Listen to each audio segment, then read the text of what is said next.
হঠাৎ করে এত বাজার কে আসলো কোথায় গেলাম সব দেখার জন্য পুরো ভিডিওটা দেখতে হবে। So hello everyone, welcome to my another new blog. এই আসা উপলক্ষে আমার বাসায় সব কাজিনরা আসবে, সে উপলক্ষে এত বাজার করা।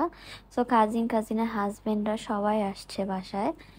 তো এ হচ্ছে আমার কাজিনরা আর এ হচ্ছে আমার কাজিনের বেবি। যখন আমি মালয়েশিয়া ফার্স্ট আসলাম ঠিক ওই দিনই ও হইছে, যার কারণে ওকে দেখতে পারি নাই। তো যখন আমি আবার 9 মাস পরে ব্যাক করলাম তখন ওকে আমি ফার্স্ট দেখলাম, আর এটাই ওর সাথে আমার ফার্স্ট দেখা। আমাকে চিনতেছে না। আর বাইরে সবাই দাঁড়ায় গল্প করতেছে, ফুপা, বাবা, দুলা ভাইরা। আমিও একটা ক্লিপ নিয়ে নিলাম সবার। আচ্ছা, আমার ছোট ভাই এত এক্সাইটেড আমার বোনের বেবিটাকে নিয়ে, ও খেলাধুলা করাবে। তো এর মধ্যে লাঞ্চের সময় হয়ে গেছে। তো ওরা আসছে দুপুর করে, তো সবাইকে, আর যেহেতু নতুন দুলা ভাই আসছে ওদেরকে জামাই আদর করলাম। তো সবাই খেতে বসে গেল। করে লাঞ্চ করে সবাই একটু রেস্ট নিলাম, এর মধ্যে রাত হয়ে গেল, সন্ধ্যা হয়ে গেল।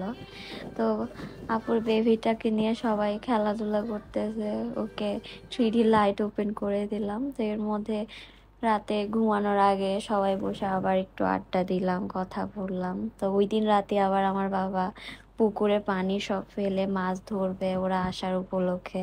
তো রাতের বেলায় মেশিন লাগাই দিছে। তো এইদিকে চারটা এত সুন্দর ছিল ওই দিন।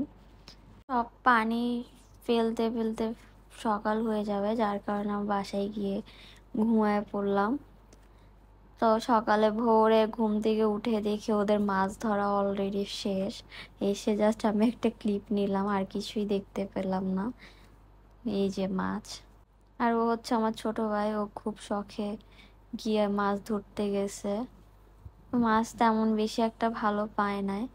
এরপরে দুপুর হয়ে গেল, এর মধ্যে তো ওরা ডাব কাটতেছে, দুলাভাই নিজেই ডাব কেটে খাচ্ছে। তারপরে আমরা এর মধ্যে দুপুরের লাঞ্চ রেডি করতেছিলাম। দুপুরে লাঞ্চ রেডি করে খাওয়া দাওয়া শুরু হয়ে গেছে। ওই দিন আবার কাচ্চি হয়েছিল বাসায় সবার জন্য। তো আমরা খাওয়া দাওয়া করে বের হয়ে গেলাম সবাই ঘুরতে। পাশে একটা পার্ক ছিল ছোট, তো এটা আমরা চলে গেলাম। আর ও এত চুপ থাকে মাশাল্লাহ বাইরে গেলে। তো আমরা পার্কে অলমোস্ট পৌঁছে গেলাম। তো এখানে আরিয়ান বাম্পার কারে উঠলো, আর আমরা এখানে হচ্ছে একটা দোলনাতে বসে দোল খাচ্ছিলাম। তারপরে হচ্ছে কি একটা চরকিতে উঠলাম, এটা এক ধরনের দোলনা, এটার নাম ভুলে গেছি। এটা অনেক মজার ছিল, ছোটবেলার ফিল চলে আসছে। তারপর সবাই মিলে আমরা প্ল্যানিং করলাম নাগরদোলায় উঠবো। তো এটা অনেক মজার ছিল, সবাই অনেক চিল্লাচিল্লি করতেছিল।